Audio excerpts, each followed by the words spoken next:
안녕하십니까. 저는 아동교회장 김정섭입니다.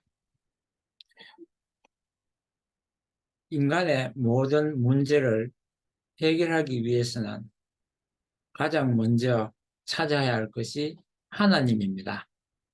우리 인간이 하나님을 알 때, 또 만날 때, 인간이 겪고 있는 모든 문제를 해결할 수 있는 것입니다. 인간의 불행이라면 하나님을 잃어버린 것입니다. 그 하나님을 알고 이 시간 소개하는 시간이 되겠습니다.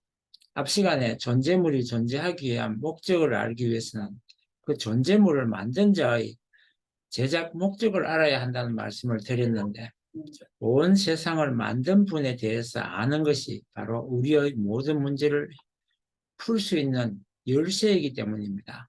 창조주 하나님에 대해서 소개하는 시간을 먼저 가지는 이유입니다. 하나님에 대해서 말을 하면 듣기에 거북하거나 어색한 분도 계실 텐데, 우리가 이해하기 쉬운 말로 조물주라고 이해하셔도 되겠습니다. 그래서 이 세상을 창조한 분, 또 조물주라고 하는 분을 소개하는 이유는 이 세상을 만들 때 그분이 어떤 설계도를 가지고 만드셨는지 그 구상하신 바를 알아야 하기 때문입니다. 마치 집을 짓기 위해서는 먼저 설계도를 그리는 것 같이 하나님께서도 이 세상을 창조하시기 전에 그 구상이 설계도가 있었고, 그 설계도가 바로 창조 원리이기 때문입니다. 원리라고 하면 어떻게 세상이 돌아가는지 그 작동 원리를 알게 되면 보다 빨리 세상을 이해할 수 있는 것처럼, 하나님의 천지를 창조하실 때의 그 구상하셨던 것을, 그 천국의 설계도를 알므로써 그 사용법이나 우리가 세상을 살아가는 도리를 쉽게 이해할 수 있게 될 것입니다. 이것은 공장에서 물건을 제작할 때 설계도에 맞게 제작하면 잘 작동할 수 있는 것처럼, 인간도 하나님의 설계도인 창조 원리대로 살아갈 때 인간의 모든 문제들을 해결할 수 있고, 또한 인간의 가치를 잘 드러낼 수 있게 된다는 점을 알려드리고 싶습니다. 이렇게 인간의 병이 들고 또 고장난 상태가 된 인간이 그것으로부터 벗어나기 위해서는 창조 원리를, 매뉴얼을 찾아서 매뉴얼대로 하나하나 수리를 해야 되기 때문입니다.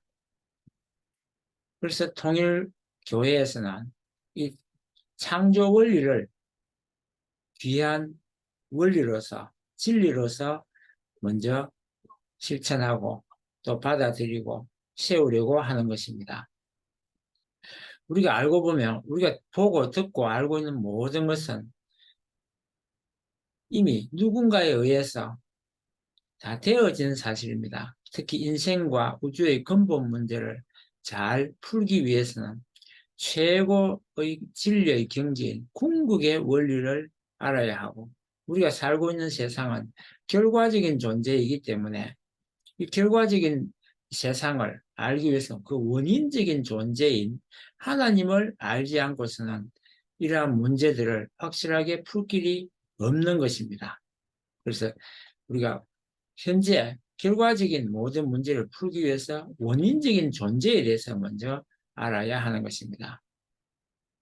수많은 역사를 두고 많은 사람들이 인생과 우주의 근본 문제를 해결하기 위해서 고민을 하여 왔습니다만, 그 근본적인 문제를 해결하지 못했기 때문에 그것을 창조하신 하나님을 몰랐기 때문에 풀지를 못했던 것입니다. 하나님은 한 분이시고 그분이 만드신 진리도 하나이지만, 무형으로 계신 하나님을 유한한 인간이 인식하기 위해서는 하나님을 분석하고 또는 종합이라는 인식의 단계를 거쳐서 비로소 이해할 수 있습니다. 하나님은 쪼갤 수 없지만 인간의 인식을 위해서 분석을 하다 보면 하나님은 두 가지의 속성과 또 다른 두 가지의 형태로 존재하고 계신다는 것을 알 수 있습니다. 예를 들어서 인간은 진화의 산물이냐 아니면 하나님의 창조물이냐 하는 것을 생각해 볼 때 인간은 다른 동물과 달리 특이하게도 존엄성과 영성을 지니고 있다는 것입니다. 이것을 유교에서는 척은지심, 수호지심, 사양지심, 십이지심이라 하여 인이예지의 4단을 가지고 있다고 했습니다.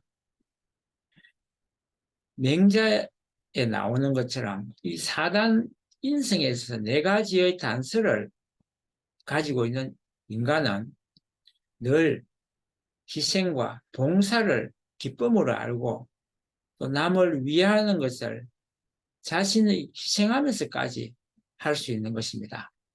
다른 사람을 사랑하는 기특하고 가득한 마음씨를 가졌다는 것입니다. 이것은 어디서 왔을까요? 이러한 마음을 주신 하나님을 생각할 수밖에 없는 것입니다.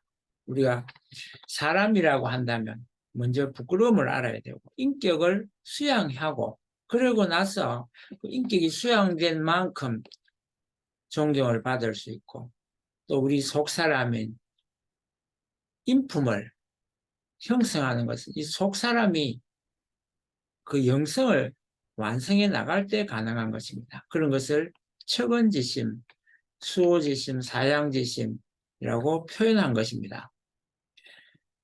윤리 도덕에 있어서도 그 기존은 우리가 절대적인 가치관이 있을 때 가능한 것입니다. 그리고 살아가는 모든 존재물은 그 존재하는 목적은 상대방을 위해서 존재하는 것입니다. 그래서 희생, 봉사해야 되는 것입니다. 그리고 하나님께서 인간을 사랑해서 만드셨다고 하기 때문에 그 하나님의 사람을 사랑하는 마음을 본받기 위해서라도 우리는 참 사랑의 실천자가 되어야 할 것입니다. 우리가 한 가지 진화론을 살펴보면 저절로 발전한 것처럼 말하고 있지만 사실은 그 단계마다 하나님의 에너지, 만유원력이 추가로 투입되지 않고는 진화할 수 없다는 것을 알아야 합니다. 만유원력에 대해서는 잠시 후에 자세히 말씀을 드리도록 하겠습니다만 보이지 않는 무형의 하나님이 가지고 계시는 무한한 에너지를 말합니다. 과학이 투입된 바깥에서 투입된 그 단계별로 진화할 때마다 투입된 하나님의 만유원력까지 발견하게 될 때 앞으로 하나님을 발견할 수 있을 거라고 생각합니다. 결국 진화론이 아니라 창조론으로 귀결될 것이라고 먼저 말씀을 드리겠습니다. 우리가 과학이라 하면 그것은 합리적이어야 하고 논리적이어야 하는 것입니다. 그래서 입력과 출력이 같아야 하는데 진화는 계속된 추가적인 입력을 표현하지 못하고 있는 것입니다. 그래서 하나님의 추가로 진화 단계마다 입력된 그 에너지에 대해서 알아야 한다는 말씀입니다. 그리고 상상으로 존재한다는 것을 우리는 발견하게 됩니다. 세상에 존재하는 모든 것은 왜 상상으로 되어 있을까요? 그것은 사랑, 번식, 생존을 하기 위해서는 상상으로 존재해야 되기 때문에 그렇다는 것입니다. 이런 것을 모르는, 설명하지 않는 진화론은 잘못된 것이라는 것입니다. 물론 하나님의 창조 과정을 또 보면 진화해온 것처럼 보입니다. 그렇지만 저급한 단계에서 고급스러운 단계로 자연스럽게 진화한 것이 아니라 먼저 상상할 수 없는 완벽하고 정밀한 계획에 의한 설계도가 먼저 만들어지고 그 설계도에 의해서 순서대로 차근차근 발전해 왔다는 것입니다. 절대로 이것은 저절로 이루어질 수 없는 것입니다. 다음으로 유형의 인간이 어떻게 무형의 하나님의 신성을 알 수 있느냐 하는 것입니다. 알고 보면 무형으로 존재하는 공기나 전파와 같은 것은 최첨단 과학 장비가 없으면 파악하기가 힘들 때가 많습니다. 그렇지만 분명히 존재한다는 사실입니다. 오히려 보이는 물질이나 물체보다는 그것들을 움직이는 법칙이나 작동 원리는 보이지 않을 때가 더 많다는 것입니다. 우리는 다만 결과만을 보고 그 원인을 추측할 뿐입니다. 마치 이것은 작품을 통해서 작자의 성품을 알 수 있는 것과 같습니다. 하나님이 창조하신 피조 만물의 모든 것을 알려면 먼저 그 만드신 하나님의 신성을 알아야 합니다. 그래서 하나님의, 특히 예수님의 제자인 사도 바울은 말하기를 하나님의 영원하신 능력과 신성이 만물에 스며들어 있다고 말한 것입니다. 그래서 하나님의 신성을 알기 위해서는 그가 만드신 피조 만물을 잘 관찰해 봄으로써 하나님을 알 수 있다는 것입니다. 앞서 말씀드린 로마서 1장 27의 내용처럼 하나님의 실존성을 알려고 피조 세계를 관찰하다 보니 만물에는 공통된 사실이 몇 개 있다는 사실을 발견하게 되었습니다. 그것은 인간을 포함한 존재하는 모든 것은 보이지 않는 보이지 않는 소립자까지 반드시 양성과 음성으로 되어 있더라는 것입니다. 이것은 과학에서 밝힌 내용입니다. 그런데 알고 보니 공통된 사실은 이뿐만이 아니었습니다. 존재하는 모든 것은 반드시 정신과 같은 내적인 것과 몸과 같은 외적인 것으로 이루어져 있다는 것입니다. 따라서 만물의 이러한 공통점은 그 만드신 분이 그렇게 계시고 그분의 속성이나 신성이 그렇다는 결론을 내릴 수 있습니다.